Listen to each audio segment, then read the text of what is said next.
Toughest person you had to guard? MJ, Michael Jordan. And I have this moment where it's like I jump out of my body. And I'm like, hey, you're going Michael Jordan. Don't hurt him. And then it's like, I'm like, I literally felt like I was doing this. But be quiet so I can concentrate. Manu's first year was my second year in San Antonio. So during a free throw, Kobe says, hey, Bruce, who that white boy? I said, Kobe, that ain't no white boy.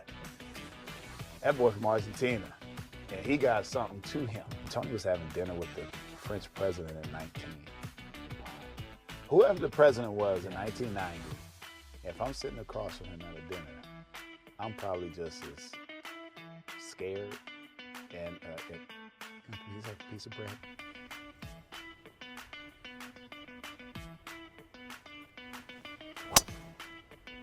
Wow, I was hammered. So Bruce, you played with a lot of great coaches, played for them.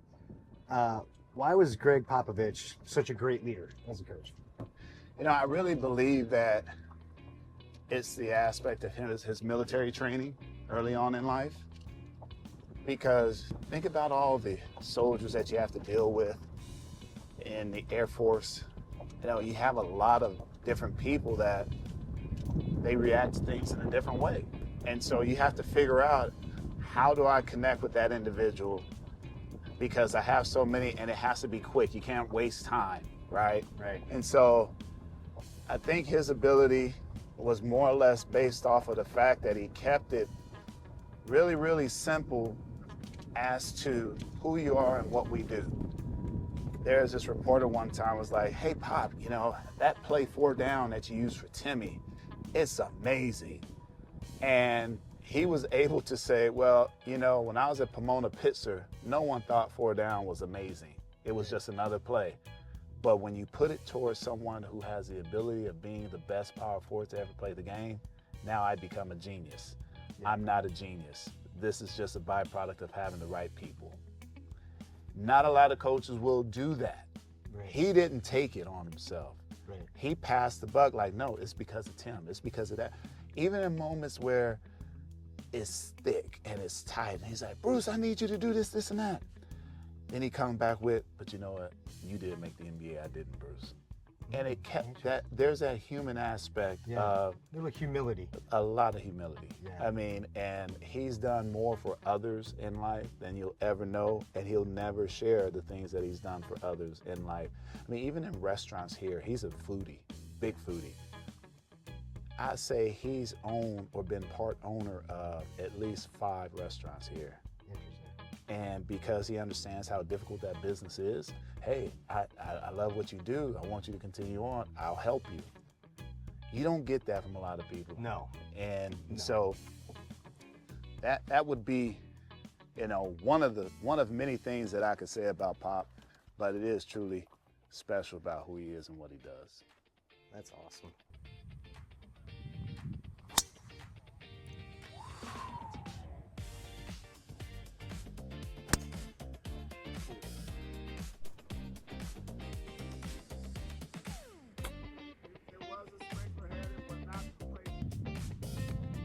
Look at this. And it's gone. Now.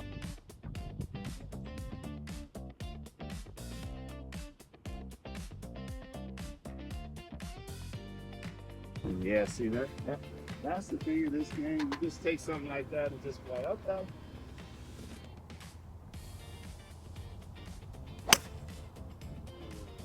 No, it's gonna be in that ball. Good move. Put a good move on it.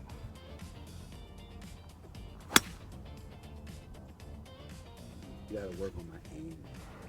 I bet he had my golf game. Well, how can I help you? I mean, is there anything? I mean, you're being gracious enough to be my guest on this and invite us down to Briggs Ranch, right? But like, you know, I think what is it that I can do for you? Look, honestly, Brian, I think it all happened when we met. Just this opportunity, and I say opportunity because you just never know what happens in life. And I want to support you in what you do and how you do the things you do. And at the end of the day, I believe that's truly what it's all about. I have some some individuals that have been tremendous in my life, and they didn't have to be. And I'd be remiss to talk about their faith and things of that, but they've been Jewish.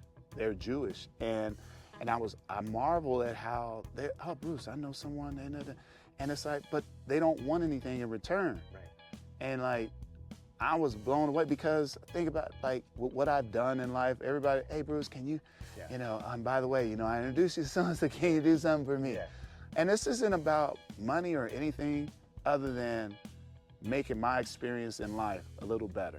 Yeah. And if I take anything from that act of service, I try to implement it in my world, because I believe that if you do something because you feel like that's something that you truly want to do, and it's something that can benefit somebody that may be listening, then that's what I want to be a part of. Right. It's not just about, okay, I'll do that. Hey, now Marty, Now I you got owe me this. something. No, man. Yeah. Well, that's. No. I think it's why we kind of connected when we first met, because I'm always just like, whatever I can do to help. I don't have any expectation in return. Just imagine if that method was approached in our life on a daily basis. Yeah. Just imagine what could happen in that.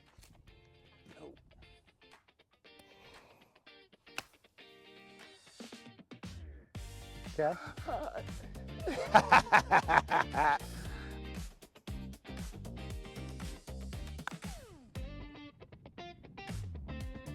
Sit down.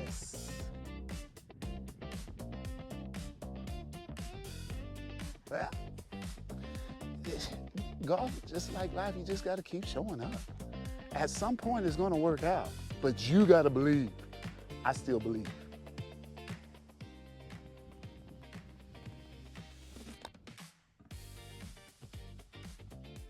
That's gonna be good. Hit the hole.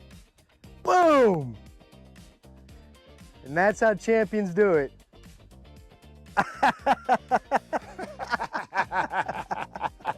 That's awesome. Another up and down. Ho hum, ho hum. 2 for 7. All right. That was awesome.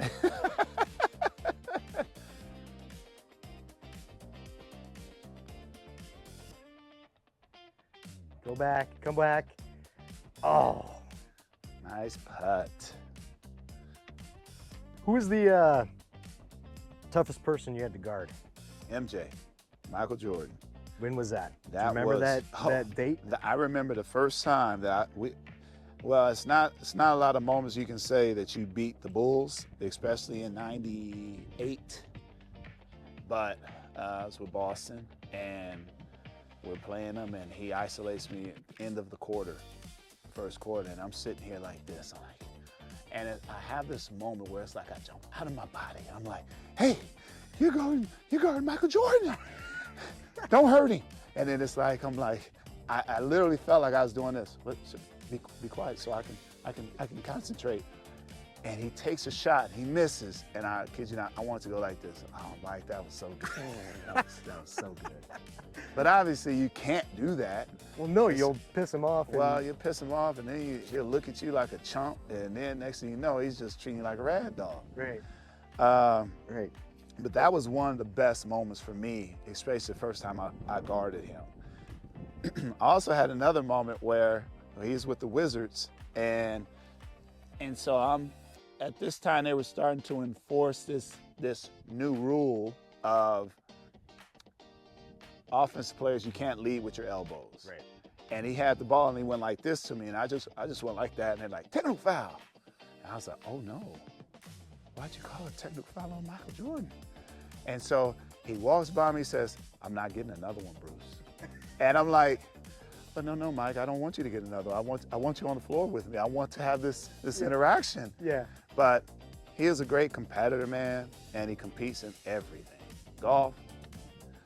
All right, how many strokes I got to give you? I'm going to beat you. You play golf with him? I have played golf with him before. And he loves the game. I think, it's just like anything. Guys take up something that they saw someone else doing, and no one really heard of basketball players playing golf until MJ started. Right. Now they did, but you didn't hear much about it. Playing against Kobe was, in the beginning, I didn't care for him. Yeah. Because he had something I wanted. Well, he's a little bit like MJ. Hit the court, all business. Once he has respect for you, everything changed. Yeah. We started having conversations, never about basketball. Everything outside of basketball. Hey, how's the family? Oh man, good. That's good. Oh yeah. And it got to the point where, let you hit your shot, because I got a lengthy story here, because whenever the mic is on me, I tend to chat. Ooh. Is that enough? Yes. Yeah. So once it became something else, Manu's first year was my second year in San Antonio. So during a free throw, Kobe says, "Hey Bruce, who that white boy?" I said, "Kobe, that ain't no white boy. That boy from Argentina, and he got something to him." And from that point on, Manu just continued to ascend in the game of basketball. But when I tried out for the Olympic team, it was the first tryout in Vegas. And so Kobe was hurt, but he came out to see, how things were going. Yeah. And I'm like, he wasn't there at the first couple of practices, and then he shows up when the bus arrives back at the hotel. And so everybody's getting off the bus. I get out the bus and everybody is there. He walks past all those guys. He's like, "Hey, what's up, champ?" And it was a message. Yeah. It was a message to these young bucks that hadn't accomplished that. Yeah. I don't see you right now. I do recognize others that have the things that I have. Yeah. And when he did, I said, "Why'd you do that?" He said, What? Like what? I don't know what you're talking about, Bruce. And I'm like, but it is who he is. Yeah. And so from that standpoint, and at that time, there were guys that were not fond of Kobe because Kobe had something they wanted. Right. It's not until they were able to get those things that they understood who and why Kobe was who he was. Right. Look at this. Go in. Get in there. Great up and down. Hey, see, I like to celebrate up and downs because they're so hard. Let's go, birdie man.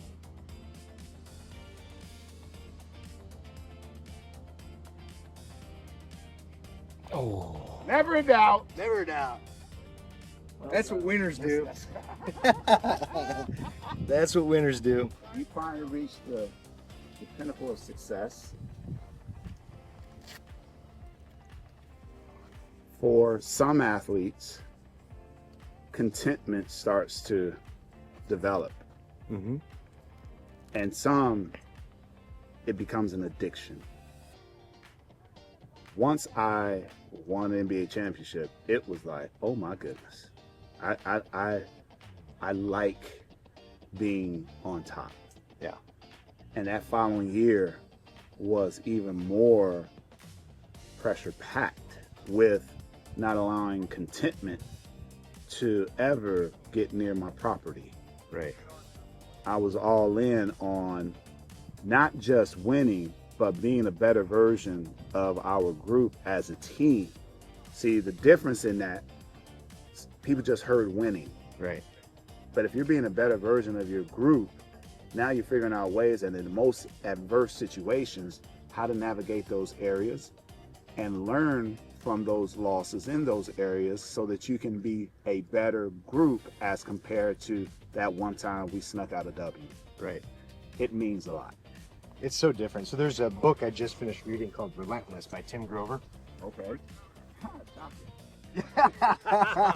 Right. And he talks about kind of the three types of people, right? And the cooler, the closer, and the cleaner. And the cleaner is like the top 1%. The cleaners are it's not about the W. It's not. It becomes an obsession, right? Relentless obsession to just better yourself. You learn in those moments. That's what I say. Coaches used to hate it when we went on win streaks. That 10-game win streak. Coaches sitting back. Yeah, hey, all right, great job, fellas. But because you start skipping steps because you're worried about the W instead of how do we continue to build our brand? How do we continue to be better versions of who we are? Yeah. And that's what true winners focus on. There you go. It's not the wins. Uh-uh. Well, because if it was about the wins, you get pretty depressed when you have a loss. Exactly. You wouldn't take anything But from a true winner like loves the losses because they're gonna go learn from it. See it.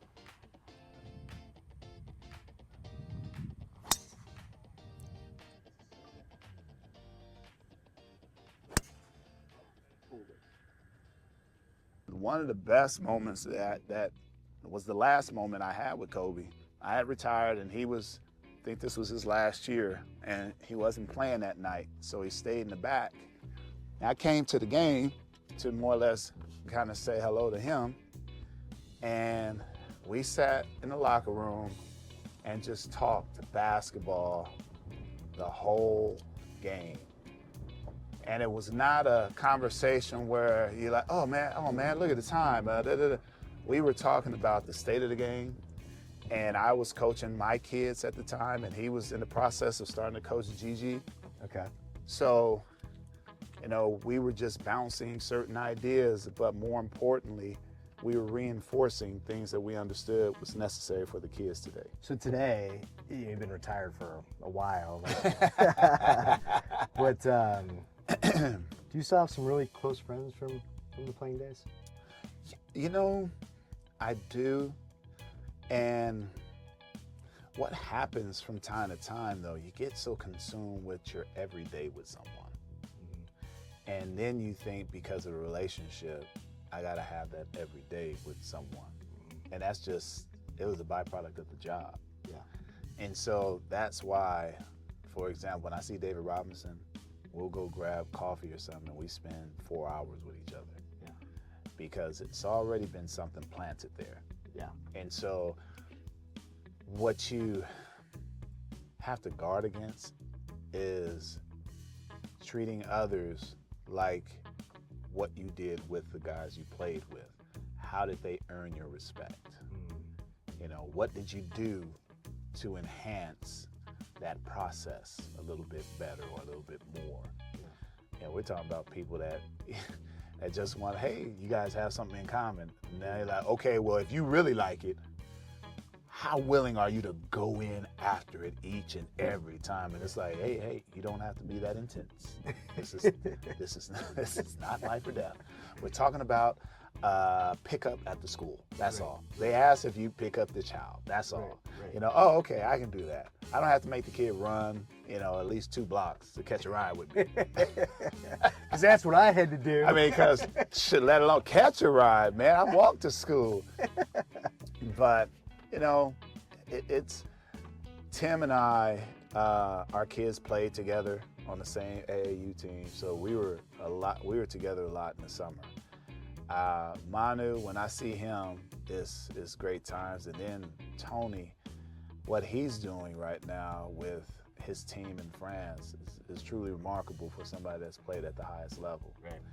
And I've always marveled at Tony's ability to just fit in wherever he is, but he always seems like he's older than he truly is. He has that patience, that certain wisdom of just analyzing certain things in a certain way. I mean, Tony was having dinner with the French president at 19. Wow. I still think about that. Like, if I was when I was 19, who was the president when I was 19? I don't know right now. Whoever the president was in 1990, if I'm sitting across from him at a dinner, I'm probably just as scared and can I please have a piece of bread?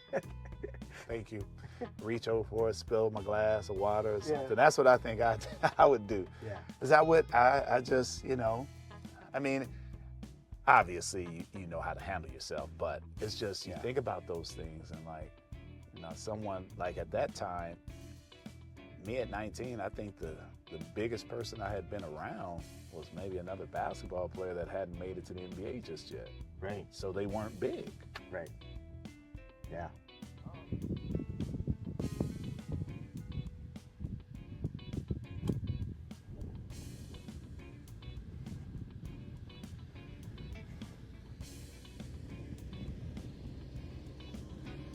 take that. That was a good shot.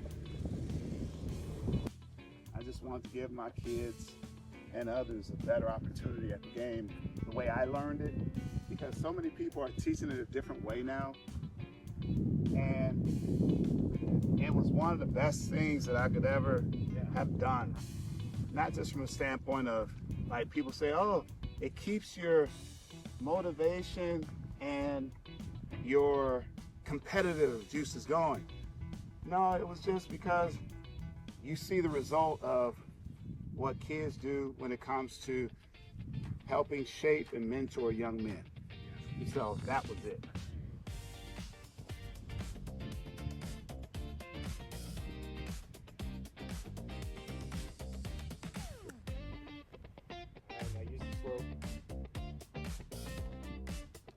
It wasn't too far from your ball.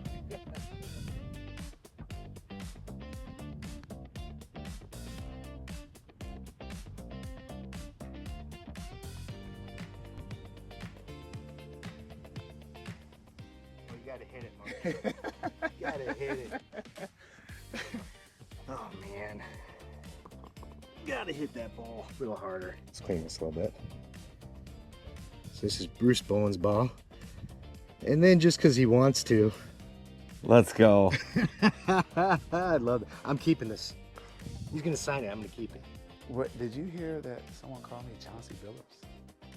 Yeah. Like when I came in, that's what the guys were trying to say. Hey, those guys called, hey, you know what that is? That's Chauncey Billups. It's like,